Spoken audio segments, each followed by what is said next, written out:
magluluto tayo ulit. Siguro from the ingredients na nakikita nyo, alam nyo na kung ano ang gagawin ko today. So, ayan. Today, we will be making no-bake blueberry cheesecake. Ayan. So, ano-ano ba yung ating mga kailangan? So, I have here, for the base, I have 3 cups of crushed graham. And then, we will be adding 1 teaspoon of cinnamon and 1/2 teaspoon of nutmeg. 1 cup of butter. Ayan, melted butter. So, na-melt ko na siya.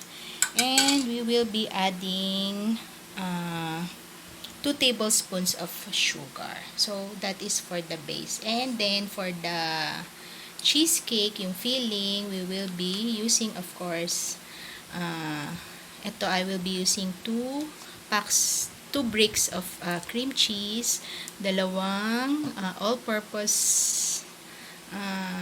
cream, and then, we will be using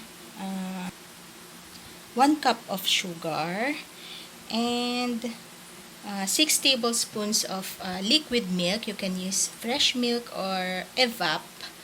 That is para i-dissolve yung ating gelatin. So, I will be using this clear gulaman kasi wala akong mabiling gelatin.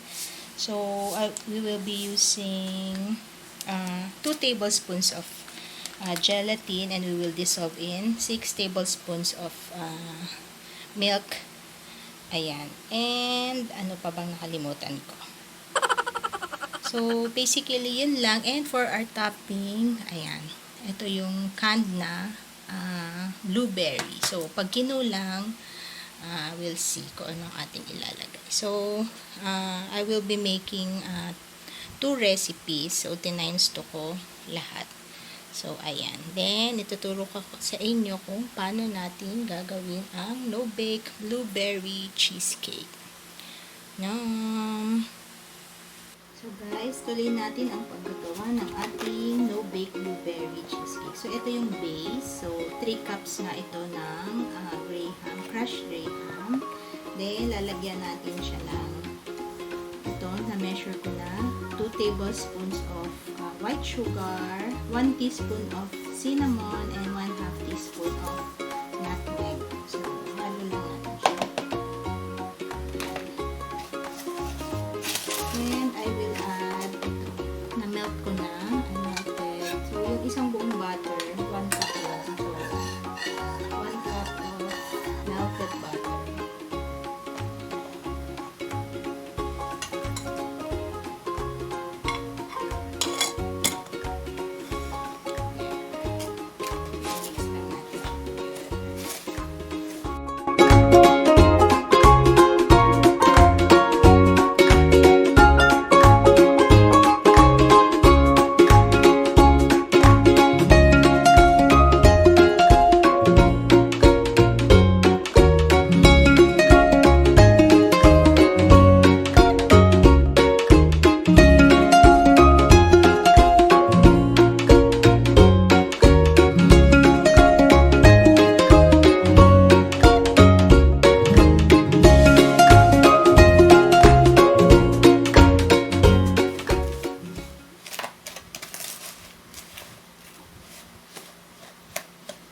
Ganito yung consistency niya.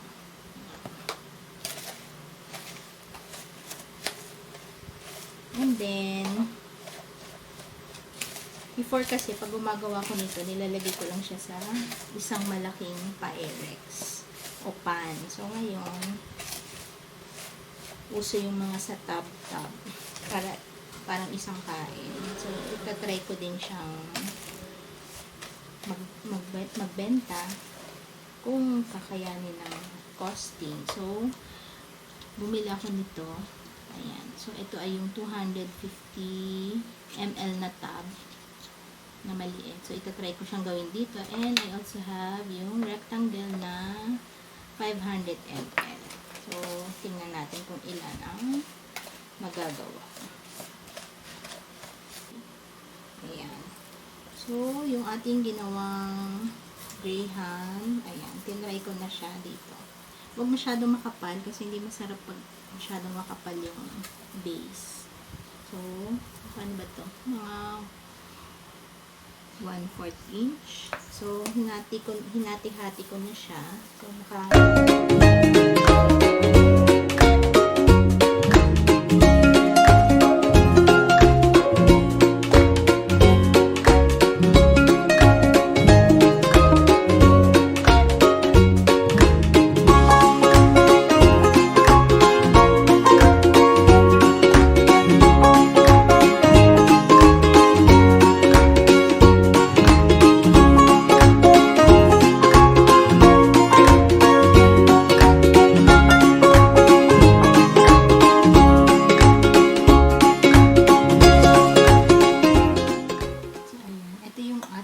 gagawing filling ng cream cheese. So, i-start ko. Ito yung dalawang Nestle all-purpose cream. Chilled dapat siya. So, ayan. Dalawa ito. And then, to this, we will add 2 tablespoons of sugar. Ayan. Doon sa, di ba, may 1 cup of sugar. Yung 2 tablespoons, i-add natin dito. Then, i-beat natin ito hanggang mag-double siya in volume. So, ayan. Gagamitin ko lang itong, subukan kong gamitin itong wire whisk kasi tinatamad akong maglabas ng mixer. So, ayan natin. I-beat natin siya hanggang mag-double siya in hanggang umalsa siya. Sa braso.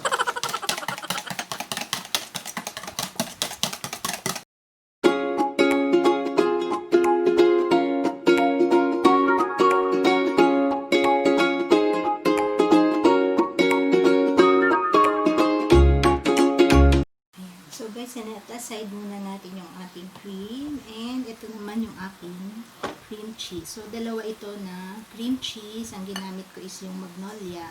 Make sure kung gagawin nyo siya room temperature. So, ito, nilabas ko na siya sa ref kanina pang umaga. Pero medyo pa na siya.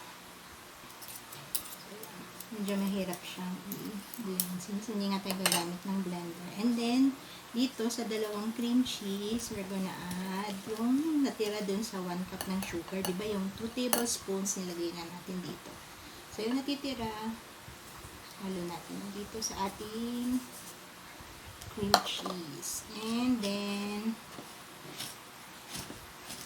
ayan, mimix natin siya. Medyo struggle is real.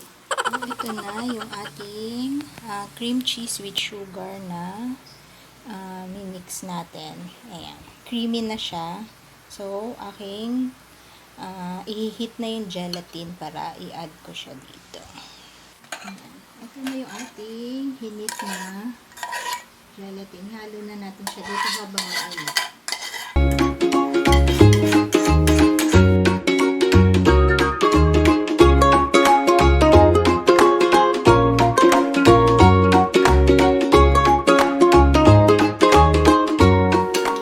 Natin bilisan kasi madali siyang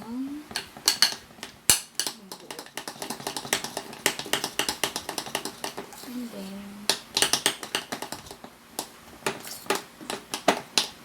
add ko na siya dito.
lemon uh, juice.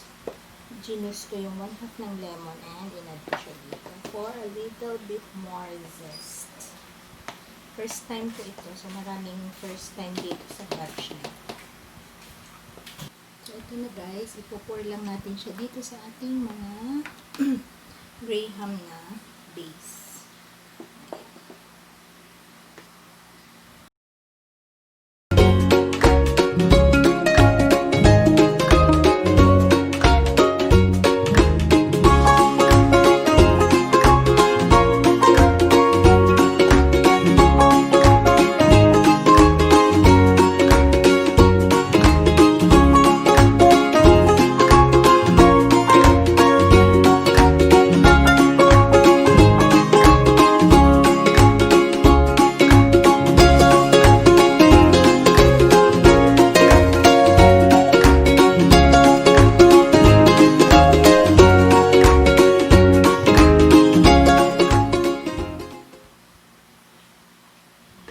Start na siyang nagset. So, i-chill lang natin ito muna before natin lagyan ng blueberries or kahit anong gusto mo. Pwede yung strawberry.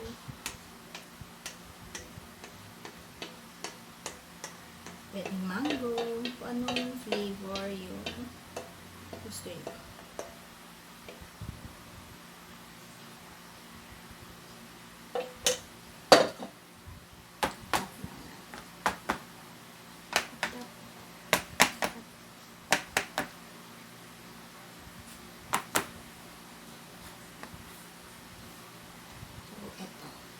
So, ayan na guys, i-refrigerate lang natin and papakita ko sa inyo kung paano siya lalagyan ng toppings.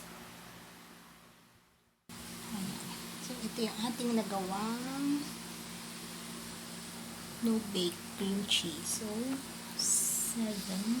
Ayan. I-refrigerate muna natin siya. And then, pag set na, saka natin lagyan ng topping and abangan nyo, titikman natin.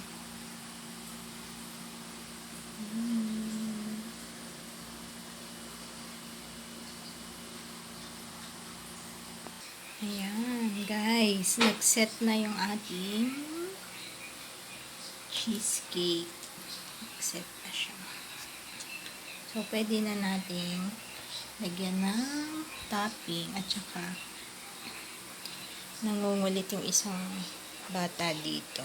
Pwede na daw tikman. Kaya, lagyan na natin. So,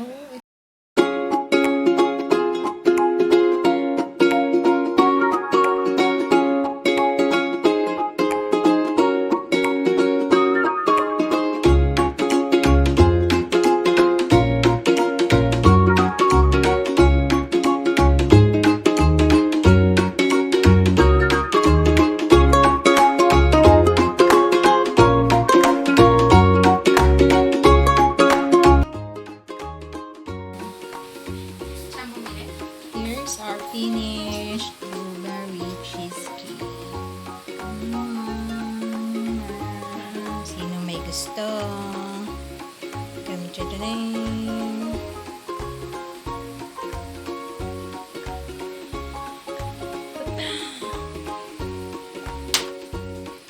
Sadya naman siya malambot. Ayun na. Hindi mo na tayo video. Hindi mo lang.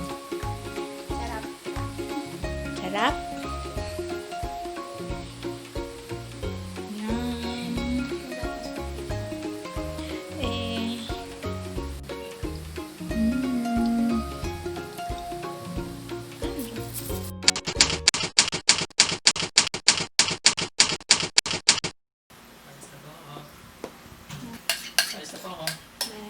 Nasa kwarto yata.